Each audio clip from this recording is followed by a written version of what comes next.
Hello friends, अपन kidney के अंदर ही आगे बात करते हैं फंक्शन एनाटॉमी ऑफ किडनी।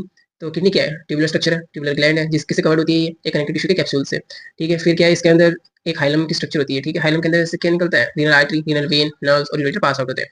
अब डिफरेंट लेयर्स ऑफ किडनी देखते हैं। तो पहला क्या है? आउटर कॉर्टेक्स, फिर क्या है? मेडुला, फिर क्या है? Renal sinus. अब इस डायग्राम के अंदर आपको शो करता हूँ कि बाहर वाला जो भी पार्ट ये क्या कॉर्टेक्स, फिर इसके अंदर वाला ये क्या मेडुला और ये क्या मेडुलरी पिरामिड्स, पिरामिड की शेप के दिख रहे हैं ना, ट्रायंगुलर।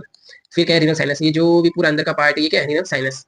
ओके, फिर बात करते हैं अपन क्या आउटर कॉर्टेक्स की। आउटर कॉर्टेक्स क्या है? डार्क और ग्लैंडुलर अपीयरेंस होती है इसकी। फिर क्या है? इसके अंदर होते क्या है? रीनल कॉर्पस्कल्स और कॉन्वोलेटेड ट्यूब्यूल्स। अब रीनल कॉर्पस्कल्स के अंदर क्या आते हैं? ग्लोमेरुलस और बोमन कैप्सूल, जबकि कॉन्वोलेटेड ट्यूब्यूल्स के अंदर कौन सी आएगी? PCT, DCT, loop of Henle वगैरह। फिर क्या है? इंटरवल्स। देखो कुछ कुछ जगह पे देखो, ये बीच वाली जगह दिख रही है, दो पिरामिड के बीच वाली जगह ये वाली।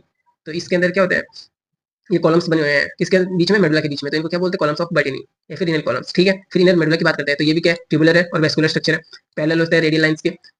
और ये कितने पार्ट्स में डिवाइड है? 8 से 18 मेडुलरी या फिर मेलफिजियन पिरामिड्स के अंदर डिवाइडेड है। यानी जो ये पिरामिड्स लाइक स्ट्रक्चर दिख रही है ये कितनी होती है? 8 से 18। 8 से 18 ओके डन। फिर इनका जो एपेक्स है, एपेक्स ये हो गया, ये एपेक्स होता है और पीछे वाला क्या है? बेस। तो एपेक्स किसके अंदर ओपन होता है? रीनल पेल्विस की पार्ट है माइनर कैलिक्स। पहले माइनर कैलिक्स आएगा फिर मेजर कैलिक्स आएगा। तो अब बात करते हैं रीनल साइनस की। रीनल साइनस के अंदर कौन कौन सी स्ट्रक्चर्स आती है? तो देखो एक्सपेंडेड पार्ट ऑफ यूरेटर जो होता है उसको क्या बोलते हैं? Renal pelvis. यानी ये देखो ये यूरेटर जा रहा है, ये पूरा यूरेटर है, इसका जो एक्सपेंडेड पार्ट है ना पीछे की तरफ, इसको क्या बोलते हैं? Renal pelvis. फिर क्या? Sub division of pelvis. इसके पेल्विस के सब डिवीजन देखते हैं, 2 से 3 तो मेजर कैलिक्स होते हैं और 8 माइनर कैलिक्स होते हैं। मैंने बताया था ना, जो ये पिरामिड्स का जो एपेक्स है ये किसके अंदर खुलेगा? Minor calyx. माइनर कैलिक्स कितने हैं? 8। अब इनके नंबर याद रखना है। देखो 8 से 18 क्या है? Medullary pyramids. 8 क्या है? Minor calyx. और इससे कम और कर दो, जो मेजर कैलिक्स कितने आएंगे? 2 से 3। ठीक है, फिर ब्रांचेस ऑफ नर्व्स भी निकलेगी यहाँ से, आर्टरीज भी निकलेगी, ट्रिब्यूटरीज। ट्रिब्यूटरीज यूज होता है किसके लिए? वेन्स के लिए।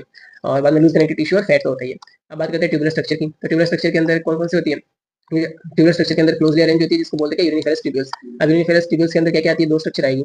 एक तो है सिगरेटरी ट्यूब्यूल या फिर टर्मिनल ट्यूब्यूल जिसको बोलते हैं क्या? नेफ्रॉन्स। इसके स्ट्रक्चर आगे पढ़ेंगे अपन, जो कि यूरिन का फॉर्मेशन करती है। दूसरी थी कलेक्टिंग डक्ट। ये नेफ्रॉन की स्ट्रक्चर है, ये देखो वुमेन कैप्सूल, ये पीसीटी इतनी इतनी, फिर ये वाला हैंडल लूप, फिर ये डीसीटी और ये आगे कलेक्टिंग डक्ट।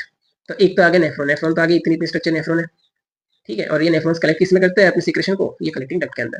ठीक है, फिर आगे क्या लिखा हुआ है? Collecting ducts unite. ये जो कलेक्टिंग डक्ट है ये आपस में मिलकर क्या बनाते हैं? Duct of Bellini. ये किसके अंदर ओपन होती है? Minor calyx. माइनर कैलिक्स कितने? 8 थ्रू पेपिला के थ्रू ओपन होती है। फिर बाकी डिटेल्स अपन आगे पढ़ेंगे। Thank you.